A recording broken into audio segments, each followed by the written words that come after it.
Welcome back, kids. Do I remind you of your doctor? I'm your doctor, and here's the bill.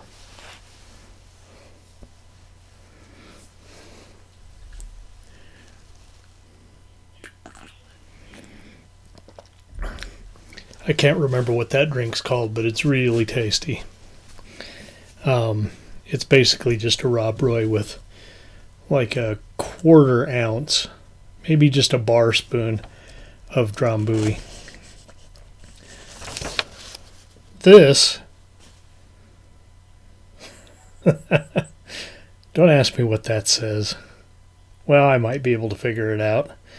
$5 for an August moon is the English title. What does this say?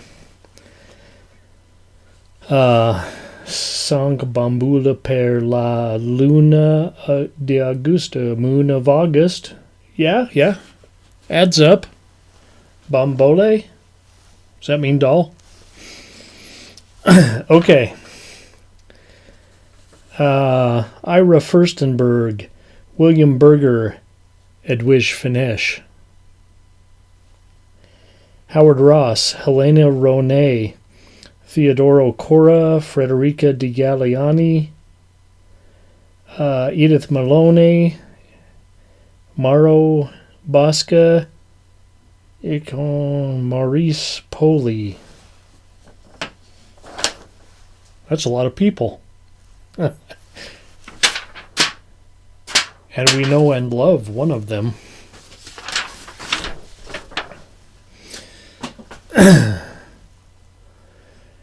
Okay. Oh, I wrote that whole title up there.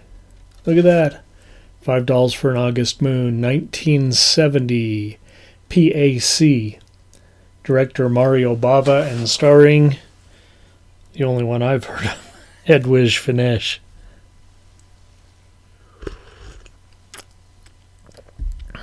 If you're out there, Edwige, come and join me on the show. I'll pay your airfare. Okay. First, let me just say this. Mario Bava's films, though they're not all strictly giallo, they're not exactly Eurotrash either. Bava was a brilliant writer and director, whether it was merely lurid, like Blood and Black Lace, and sometimes outlandish, Planet of the Vampires. We've already done that one. The subjects he brought to the screen got him lumped in with the European garbage of the era. But he was clearly above that. Okay, 4 couples gather at a beach house for a getaway. But what happens is anything but. See, wife-beaten billionaire businessman George. Well, wait. I'm getting ahead of myself here. This is 1970. He's a millionaire. Millionaire businessman George and his millionaire businessman buddies, Jack and Nick, are scheming to get a new resin formula from scientist Jerry with a G. Jerry is not interested in their big money and their lies. And that creates some tension in the group. They are stuck, it seems. They aren't getting anywhere with Jerry. They are stuck. So they commenced drinking J&B and smoking cigarettes by the carton. Ah, the 70s. Sometimes I'd really like a cigarette.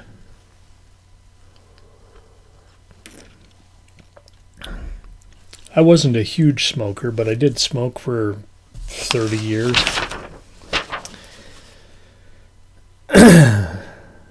My doctor probably wouldn't want me to have a cigarette with my J&B. Oh wait, I got Chivas Regal.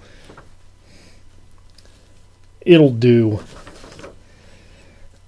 As you would expect with rich folk, Nick's wife Marie is sleeping with the houseboy, Jacques. Who isn't sleeping with their houseboy, Jacques? If your houseboy's name is Jacques, you kind of have to sleep with him. I would. She sneaks out to the boat to rendezvous with Jacques and finds him dead. Uh-oh. But who killed him? The rest join and find Jacques on the beach. The boat now gone. Next thing you know, Jerry gets shot. Presumably by a neighboring teenage girl. I don't remember why, presumably. Other than Jerry was probably doing inappropriate things with the teenage girl.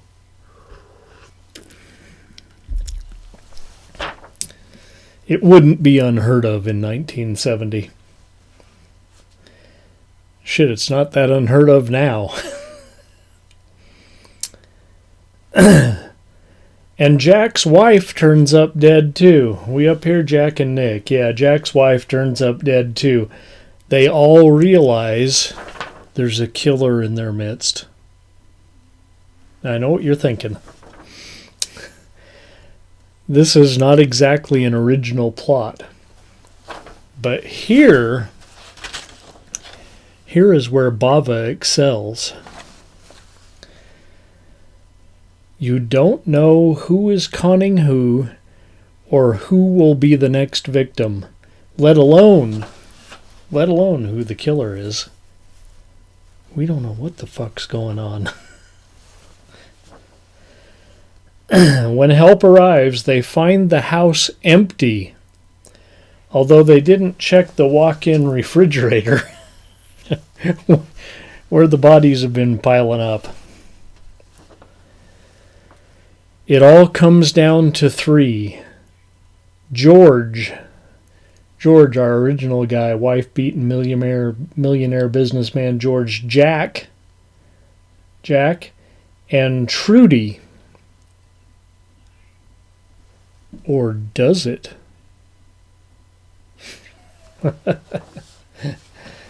And what of the formula? What happened to that formula they were all after? That Jerry burned before he was killed. Now, I had no freaking idea what was going to happen next. Not one clue. This was a tight, suspenseful, and intriguing story.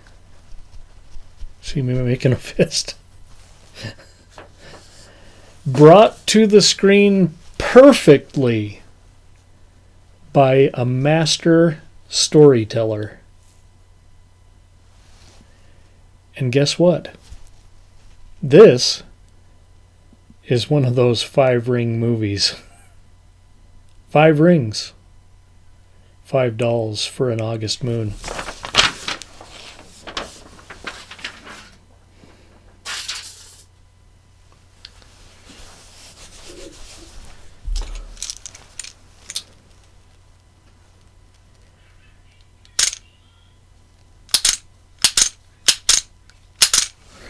Let's see what Monkey's got in store for next week.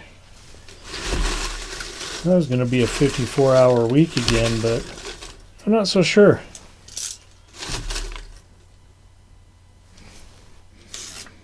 How about the pink one? Charlie likes pink. We're going to go with the pink one. And Monkey there is going to take a break. I wish Monkey could talk. What would you say if you could talk, Monkey?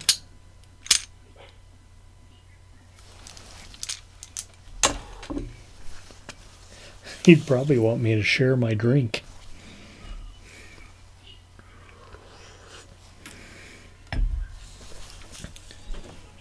Okay. We're going back to the Satan. Getting with the devil next week. We have Satan's slave and Satan's blood right here next week. Getting all satanic on you on the Late Night Picture Show. Okay, you know the drill. Leave some comments, etc. And we'll see y'all next week for some more Satan. Good night, kids.